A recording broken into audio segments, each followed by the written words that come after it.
بسم اللہ الرحمن الرحیم۔ السلام علیکم۔ ہر روز نئی ویڈیو کے لیے چینل کو سبسکرائب کر لیں اور ساتھ لگے ہوئے بیل آئیکن کو دبا کر آل کی آپشن کو سلیکٹ کریں تاکہ ہر نئی ویڈیو کی اپڈیٹ آپ کو ملتی رہے۔ نبی پاک صلی اللہ علیہ وآلہ وسلم کا فرمان ہے، ہر روز صبح سویرے دو فرشتے زمین پر اترتے ہیں، ان میں سے ایک اللہ تعالیٰ سے دعا کرتا ہے، اے اللہ تعالیٰ جو تیری راہ میں خرچ کرے اسے مزید ترقی عطا فرما، اور دوسرا یہ دعا کرتا ہے کہ اے اللہ جو تیری راہ میں خرچ نہ کرے اس کے مال کو تباہ و برباد کر دے۔ بحوالہ صحیح بخاری۔ نمبر 2، حضرت سیدنا علی مرتضیٰ رضی اللہ تعالیٰ عنہ سے روایت ہے، رسول اللہ صلی اللہ علیہ وآلہ وسلم نے فرمایا، جو مسلمان دن کی کسی ساعت میں کسی مسلمان بھائی کی عیادت کرتا ہے، اللہ تعالیٰ اس کی طرف آسمان سے 70,000 فرشتے بھیجتے ہیں جو اس کے لیے شام تک دعائیں کرتے ہیں، اور اگر رات کو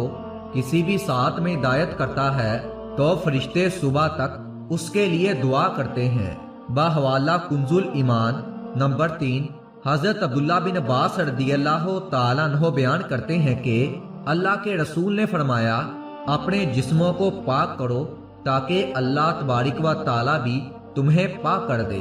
کیونکہ جب بھی کوئی بندہ رات پاکیزگی میں گزارتا ہے اور وضو کی حالت میں سوتا ہے، اس کے ساتھ ایک فرشتہ اس کے بالوں میں رات بسر کرتا ہے۔ جب وہ بندہ رات کے کسی حصے میں اپنا پہلو بدلتا ہے تو وہ فرشتہ اس کے لیے یوں دعا کرتا ہے، اے اللہ اپنے اس بندے کی مغفرت فرما کیونکہ یہ رات کو باوضو ہو کر سویا ہے۔ نمبر 4، عامر بن ربیعہ رضی اللہ تعالیٰ عنہ بیان کرتے ہیں کہ اللہ کے رسول نے فرمایا، جو بندہ مجھ پر درود پڑھتا ہے تو اس کے لیے درود پڑھنے کے دورانیے میں ملائکہ اس کے لیے رحمت کی دعا کرتے ہیں۔ اب بندے کی مرضی ہے کہ وہ مجھ پر درود پاک کم پڑھے یا زیادہ پڑھے۔ بحوالہ ابن ماجہ شریف۔ نمبر 5، حضرت ام سلمہ رضی اللہ تعالیٰ عنہا سے روایت ہے، انہوں نے کہا کہ رسول اللہ صلی اللہ علیہ وآلہ وسلم ابو سلمہ رضی اللہ تعالیٰ عنہ کے پاس تشریف لائے، اس وقت ان کی آنکھیں کھلی ہوئی تھی تو آپ نے انہیں بند کر دیا، پھر فرمایا، جب روح قبض کی جاتی ہے تو نظریں اس کا پیچھا کرتی ہے۔ اس پر ان کے گھر کے کچھ لوگ چلا کر رونے لگے تو آپ صلی اللہ علیہ وآلہ وسلم نے فرمایا، تم اپنے لیے بلائی کے علاوہ کوئی اور دعا نہ کرو، کیونکہ جو تم کہتے ہو فرشتے اس پر آمین کہتے ہیں۔ پھر آپ صلی اللہ علیہ وآلہ وسلم نے فرمایا، اے اللہ ابو سلمہ رضی اللہ تعالیٰ عنہ کی مغفرت فرما، ہدایت یافتہ لوگوں میں اس کے درجات بلند فرما، اور اس کے پیچھے رہ جانے والوں میں تو اس کا جانشین بن، اور اے جہانوں کے پالنے والے ہمیں اور اس کو بخش دے، اس کے لیے اس کی قبر میں کشادگی عطا فرما، اور اس کے لیے اس قبر میں روشنی کر دے۔ نمبر 6، حضرت سیدنا ابو ہریرہ رضی اللہ تعالیٰ عنہ سے روایت ہے کہ حضور صلی اللہ علیہ وآلہ وسلم نے فرمایا کہ کسی شخص کا جماعت سے نماز پڑھنا اس کا گھر پر یا بازار دکان میں تنہا نماز پڑھنے سے 25 درجہ فضیلت رکھتا ہے، اسی لیے کہ جب تم میں سے کوئی اچھی طرح وضو کرتا ہے اور محض نماز ہی کی خاطر مسجد میں جاتا ہے تو اس کے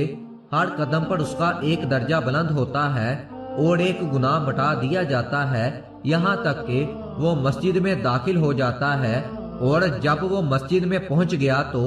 گویا وہ نماز ہی کی حالت میں ہے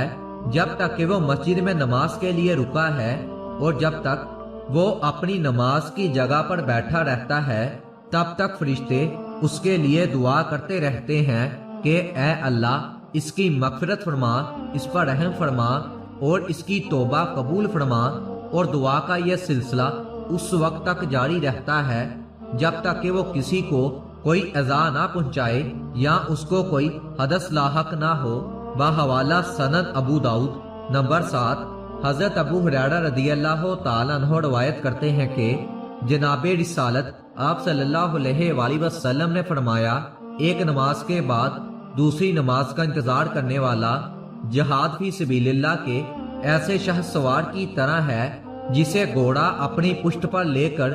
شدید ہو گیا ہو۔ ایسے نمازی کے لیے اللہ تبارک و تعالیٰ کے فرشتے رحمت کی دعا کرتے ہیں جب تک کہ وہ بے وضو نہ ہو جائے یا اپنی جگہ سے اٹھ کر کھڑا نہ ہو جائے، اور وہ رباط اکبر میں ہے۔ مسند امام احمد بن حنبل۔ نمبر 8، حضرت برا بن عازب رضی اللہ تعالیٰ عنہ روایت کرتے ہیں کہ رسول اللہ صلی اللہ علیہ وآلہ وسلم نے ارشاد فرمایا، بے شک اللہ تبارک و تعالیٰ پہلی صف میں نماز پڑھنے والوں پر رحمت بھیجتا ہے اور ملائکہ ان کے لیے دعا کرتے ہیں۔ نمبر 9، حضرت عائشہ رضی اللہ تعالیٰ عنہا روایت کرتی ہیں کہ نبی پاک صلی اللہ علیہ وآلہ وسلم نے فرمایا، بے شک اللہ تبارک و تعالیٰ ان لوگوں پر اپنی رحمتیں نازل فرماتا ہے اور فرشتے ان کے لیے دعا کرتے ہیں جو نماز کی صف میں دائیں جانب کھڑے ہو جاتے ہیں۔ بحوالہ ابو داؤد شریف، ابن ماجہ شریف۔